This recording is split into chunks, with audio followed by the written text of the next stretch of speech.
Welcome to Time of Death. This video is for informational purposes and in no way meant to glorify or condone violence. In today's video, we'll be discussing the murders of Michael Leggett and Nakia Wheeler. Both were shot and killed on Wednesday, November 9, 2005, in the 1000 block of Exmoor Avenue in Compton, according to LA County coroner records. Herbert Charles Miller, Javon Lamar Brown, and Jeffrey McLeod were subsequently arrested and charged with the murders. The following is the evidence at trial. The Nutty Block Crips are one of the oldest street gangs in Compton. They originally referred to themselves as the Grandy Boys in reference to a local housing project known as the Grandies. The Grandy Boys later joined the Crip Gang organization under the auspices of Stanley Tookie Williams and became known as the 165th or 166 Block Crips. They later changed their name to the Nutty Block Crip Gang. Defendants Herbert Charles Miller, known as Hen or Baby Hen, Javon Lamar Brown, known as Bam, and Jeffrey McLeod, known as J Smash, belonged to the Nutty Block Crips. Victim Nakia Wheeler lived in the 1000 block of South Exmoor Avenue in Compton. He had grown up in the Exmoor neighborhood and people knew him as a marijuana dealer.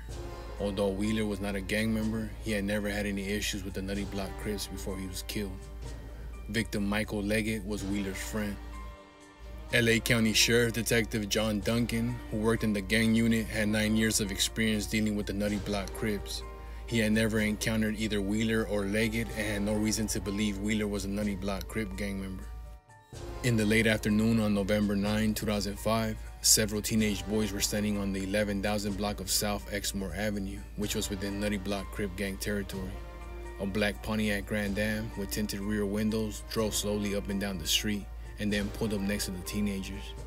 They could see two African American men in the car, the driver and a front seat passenger, but because of the tinted windows, they couldn't see if anyone was in the back. The teenagers could not identify either the driver or the passenger with any certainty. The passenger asked if the teenagers were affiliated with a tagging crew. When they said no, someone in the car shouted Nutty Block, or this is Nutty Block Compton Crip, and the Pontiac drove off. A few hours later, around 8:15 p.m., victim Nakia Wheeler pulled into his driveway in a red Ford Explorer. Victim Michael Leggett was either in the vehicle with Wheeler or waiting for him in front of his house. A neighbor saw silhouettes on the victim's driveway and heard 4 or 5 people, including the victim, argue for 2 or 3 minutes. It sounded like an angry confrontation. The neighbor then heard a gunshot, the sounds of someone running, and then more gunshots. The first gunshot was not as loud as the ones that followed. Other witnesses who heard the gunfire also testified that the initial shot seemed to come from a less powerful weapon than the remaining shots. A witness who lived in the 11,000 block of Exmoor saw a dark Pontiac or Oldsmobile drive down the street around 5 or 6 p.m. Later that evening, the witness was inside his home when he heard gunshots. As he went to close his front door, he saw 2 people firing weapons while standing by the same car.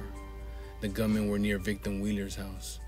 The witness saw victim Leggett running and the car drive away southbound on Exmoor after the shooting.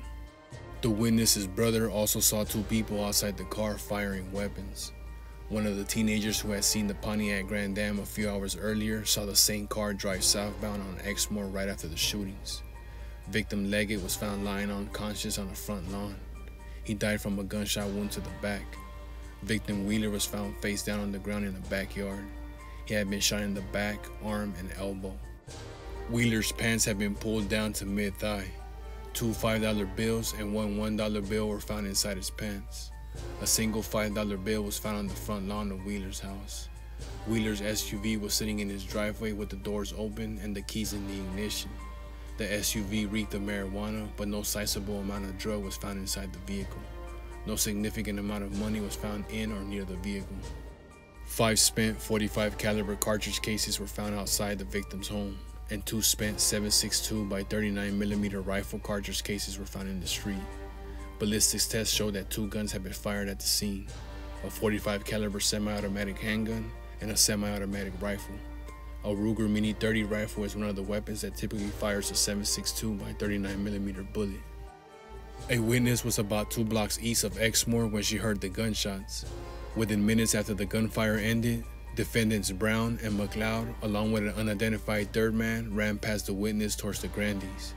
This happened so soon after the gunfire that the witness thought Brown and McLeod were the ones being shot at. The morning after the killings, The witness overheard defendants Brown and McLeod at the Grandees laughing and bragging to other Nutty Block Crip members about how they hit a lick. The witness testified a lick is a robbery. The witness told police that Brown and McLeod said they had obtained a lot of money by robbing Wheeler. The witness was in the habit of buying marijuana from Wheeler on a daily basis. Wheeler sold a good light green stress weed that came in chronic bags, the ones with a green chronic symbol on it. A few days after the killings, defendant Brown began selling marijuana just like the kind Wheeler used to sell to the witness. Before Wheeler was killed, defendant Brown had outsold marijuana. DH was born in Compton and became a Nutty Block Crip when he was 12 years old. He and defendant McLeod had been friends for years. DH also knew defendant Miller. DH had seen Miller with a black AK-47 rifle before the killings. DH had once borrowed this gun from Miller. He last saw the rifle in Miller's possession a few weeks before the victims were killed. DH also saw a .45 caliber handgun in Brown's possession around the time the victims were killed. The morning after the killings, defendant McLeod told DH that he, Miller, and Brown had robbed and killed Wheeler. Detective Duncan testified as an expert on the Nutty Block Crips, whose primary activities include drug trafficking, robberies, shootings, and murders. One reason for a gang to claim territory is in order to control whatever crime occurs within that area. A gang member's reputation is based on putting in work. Duncan opined that the Leggett-Wheeler killings had been committed for the benefit of Nutty Block. Killing a drug dealer who was operating within Nutty Block Crip territory without the gang's permission would show people that this behavior would not be tolerated. Following the trial, the jury convicted defendants Herbert Charles Miller, Javon Lamar Brown, and Jeffrey McLeod of 2 counts of first-degree murder with multiple murder special circumstances, including gun and gang enhancements.